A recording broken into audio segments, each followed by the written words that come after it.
बिस्मिल्लाहिर्रहमानिर्रहीम।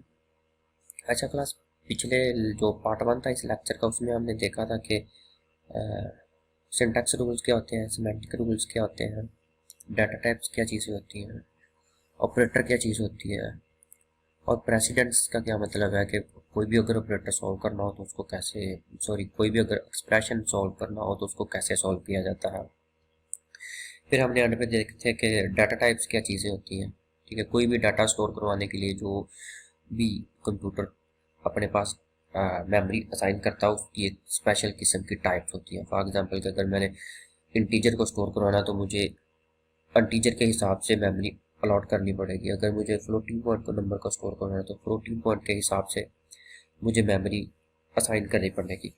ठीक है, तो अब इस लेक्चर में हम देखते हैं कि एक डाटा टाइप्स को दूसरे डाटा टाइप्स के अंदर कन्वर्ट कैसे किया जाता है। इसको टाइप कन्वर्जन बोलते हैं या कास्टिंग बोलते हैं। ठीक है, ये इसका जेनेरिक सिंटैक्स है। यहाँ पे डाटा टाइप्स का नेम लिखते हैं और यहाँ पे एक्सप्रेशन लिखते हैं।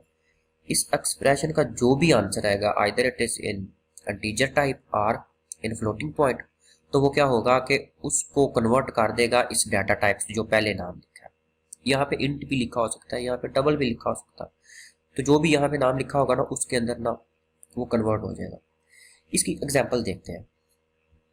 ये देखें, जो पहली लाइन के अंदर चीज लिखी है ना, स्टैटिक कास्ट इंट 7.9, इसका मतलब ये जो 7.9 फ्लोटिंग पॉइंट में था इसको ये इंटीजर में कन्वर्ट कर देगा और आंसर क्या आ जाएगा 7। ठीक है, अगले वाली लाइन में देखें, ये जो 3.3 लिखा है ये भी फ्लोटिंग पॉइंट के अंदर लिखा है, तो इसका आंसर किस में कन्वर्ट कर देगा, इंटीजर के अंदर। सामने वाली लाइन के अंदर उसके ना जो आउटपुट आ रही है वो भी लिखी है। अगले वाली देखें, अगले वाले में एक्सप्रेशन की जगह मतलब पेरेंथीसिस के अंदर 25 लिखा है जो कि एक इंटीजर है, और उससे पहले जो डाटा टाइप की जगह क्या चीज़ लिखी है, डबल, तो इसका मतलब वो इंटीजर को डबल के अंदर कन्वर्ट कर देगा, तो वो क्या कर देगा 20.0, इसका मतलब उसको डेसिमल में कन्वर्ट कर देगा। तो आगे वाली लाइन्स को भी देखिएगा, आई होप के समझ आ जाएगी। अगर आपको पहले वाली 3 लाइनें समझ आ गई है तो इसको एज अ प्रैक्टिस ट्राई कीजिएगा कि लिख के या समझ के पढ़ के समझ आती है कि नहीं आती। अगर फिर भी किसी को नहीं समझ आती तो आप feel free ask me anything. ठीक हो गया। आगे आगे मेरे पास स्ट्रिंग डाटा टाइप्स। ठीक है, जैसे डाटा टाइप्स होते थे ना कि एक इंटीजर था, एक फ्लोटिंग पॉइंट था और कुछ बूल्स पड़े थे। ठीक है, इंटीजर के अंदर में लॉन्ग शॉर्ट और वो काफ़ी सारी चीज़ें देखी थी ना। एक और किस्म की डाटा टाइप्स है जिसको स्ट्रिंग डाटा टाइप्स बोलते हैं। पहले वाले डाटा टाइप जब हम डिक्लेयर करते थे तो कोई अलग से हमें ना लाइब्रेरी इंक्लूड नहीं करवानी पड़ती थी। लाइब्रेरी का मतलब है कि जो भी हम प्रोग्राम लिखते हैं ना उससे पहले हम हेडर फाइल्स कुछ इंक्लूड करवा लेते हैं और उन हेडर फाइल्स के जो फंक्शन होते हैं ना हम उसको यूज़ कर लेते हैं। ठीक है, आगे हम देखेंगे कि हेडर फाइल्स क्या होती हैं, प्री प्रोसेसर्स क्या होते हैं और वो क्यों लिखे जाते हैं। अभी तक ये देखेंगे स्ट्रिंग डाटा टाइप के लिए ना मुझे अलग से एक लाइब्रेरी स्ट्रिंग के नाम से ना इंक्लूड करानी पड़ेगी अपने मेन प्रोग्राम से पहले। तो जो स्ट्रिंग होता है ना, जैसे करैक्टर डाटा टाइप्स क्या था, वो सिंगल कोटेशन के अंदर चीज़ें लिखी होती थी। जो भी चीज़ सिंगल कोटेशन के अंदर लिखी होगी उसको कंपाइलर क्या करेगा, एज अ करैक्टर डील करेगा। और अगर जो भी चीज़ डबल कोटेशन के अंदर लिखी होगी ना उसको कंपाइलर क्या डील करेगा, एज अ स्ट्रिंग। जैसे इस लास्ट लाइन के अंदर देखें एग्जाम्पल लिखी है विलियम जैकब, और विलियम जैकब को उसने क्या किया कि डबल कोटेशन के अंदर लिखा। अब कंपाइलर क्या करेगा, इसको एज अ स्ट्रिंग डील करेगा। अब देखिए विलियम और जैकब के दरमियान स्पेस आ रही है ना टैब से, तो इसका मतलब है कि वो इस स्पेस को भी एज अ क्या मतलब इस स्पेस को भी एज अ करैक्टर डील करेगा। वो स्ट्रिंग की लेंथ काउंट करते वक्त इसको भी काउंट करेगा। जैसे इस स्ट्रिंग की लेंथ क्या है 13, इसका मतलब है कि W उसका पहला नंबर पे है, I दूसरा है, L तीसरे पे और दूसरे वाला L चौथे पे है, फिर I आ गया, फिर A आ गया, M आ गया, ये हो गया। अब जो 7 पे आया वो है 2 4 7, और 8 पे जो 8वें नंबर पे आया वो है मेरे पास स्पेस। ठीक है, तो आगे 9वें पे J है, 10वें पे A है, इस तरह इसकी पूरी लेंथ कितनी हो गई 13। कहने का मकसद ये मतलब ये है कि जो स्पेस आ जाती है स्ट्रिंग के अंदर उसको भी वो ऐसा करैक्टर मतलब उसको लेंथ के अंदर काउंट करेगा। ठीक है, अच्छा, दो कॉलन के अंदर में जैसे हम करैक्टर के अंदर स्पेस डाल सकते थे ना, यहाँ पे भी दो कॉलन के अंदर दो डबल कोटेशन के अंदर स्पेस डाल सकते हैं, तो उसको नल स्ट्रिंग कहते हैं, मतलब उसके अंदर कोई करैक्टर नहीं है। ठीक है, आगे आगे जब भी कोई चीज हम इनपुट करवाते हैं ना, ये हम इनपुट के बारे में पढ़ने लगे हैं, और जब भी कोई चीज हम इनपुट करवाते हैं तो उससे पहले हमें मेमोरी में उस इनपुट जो भी डाटा करवाते हैं उसके लिए ना मेमोरी एलोकेट करनी पड़ेगी।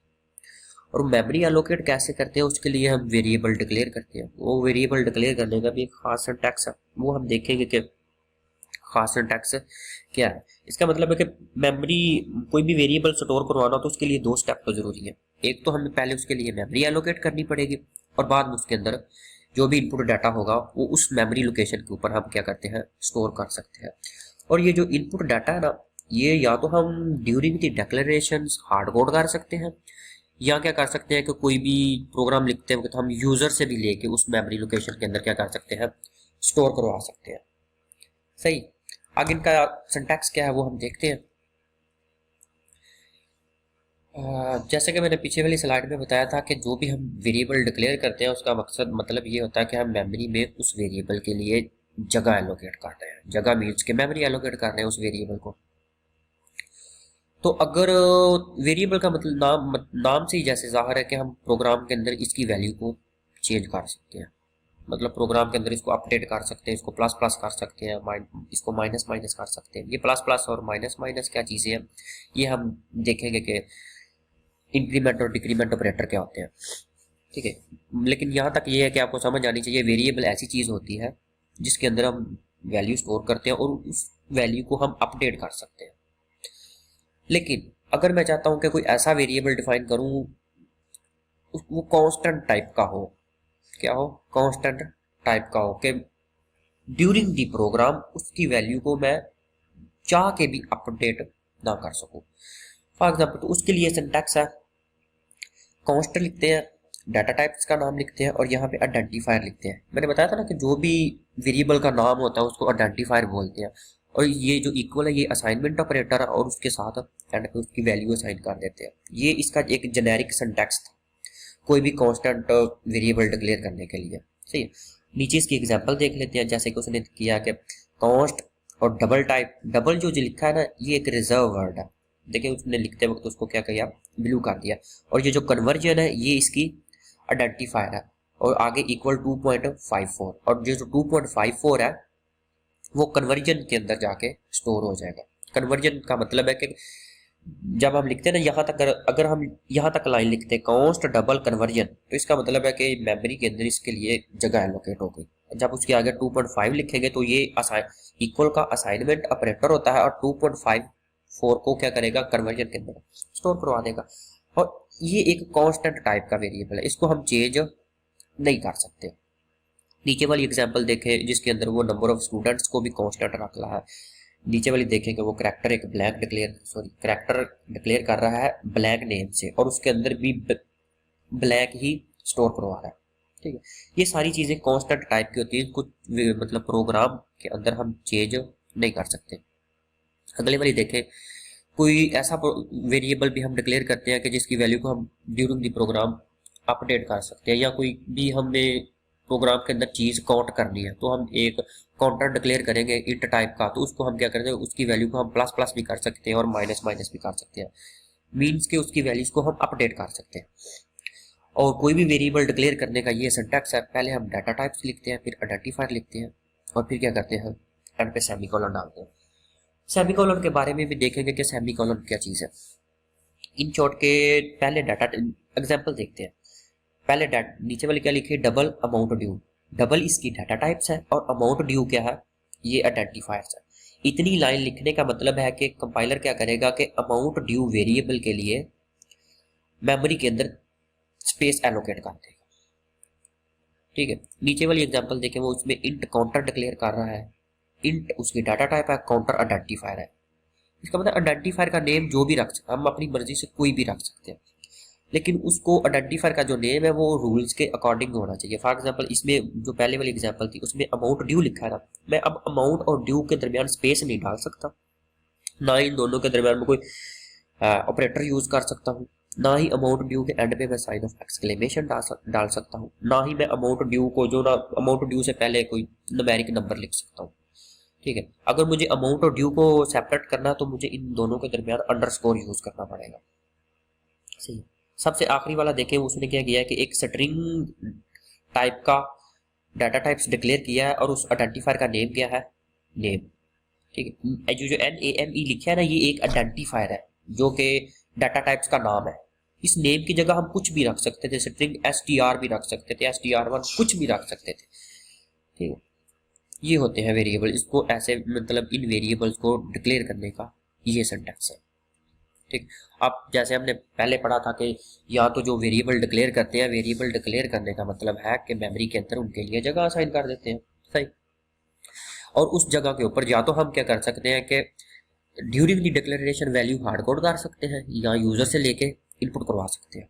ठीक है, अब देखते हैं कि अगर यूजर से नहीं लेनी, हार्ड कोड करनी है, तो उसके लिए असाइनमेंट ऑपरेटर यूज होता है। ये जो इक्वल का साइन है ना, प्रोग्रामिंग के अंदर इसको असाइनमेंट ऑपरेटर बोलते हैं। ठीक है, इस साइड पे लेफ्ट साइड पे वेरिएबल का नाम लिखा जाता है, फिर असाइनमेंट ऑपरेटर आता है, फिर एक्सप्रेशन आता है। ठीक है, एक्सप्रेशन भी हो सकता है, कोई सिंगल वैल्यू भी हो सकती है। आगे हम इसकी एग्जाम्पल देखते हैं कि एक्सप्रेशन और सिंगल वैल्यू का क्या मतलब है।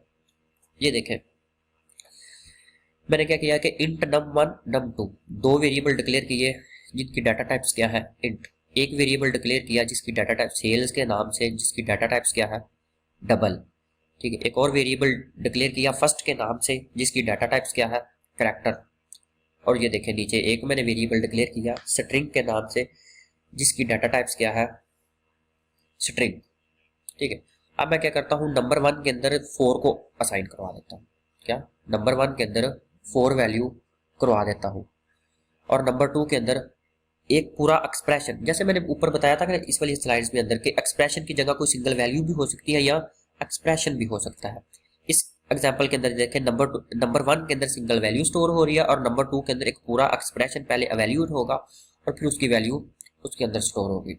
और प्रेसिडेंस रूल्स का मतलब ये था कि अब ये जो लिखा ना 4 मल्टीप्लाई बाय 5 माइनस 11, इसका मकसद है कि ये वाला एक्सप्रेशन एक रूल्स के तहत, रूल्स का मतलब है एक प्रेसिडेंस के तहत सॉल्व होगा और इसका जो भी आंसर आएगा वो नंबर 2 के अंदर जाके स्टोर हो जाएगा।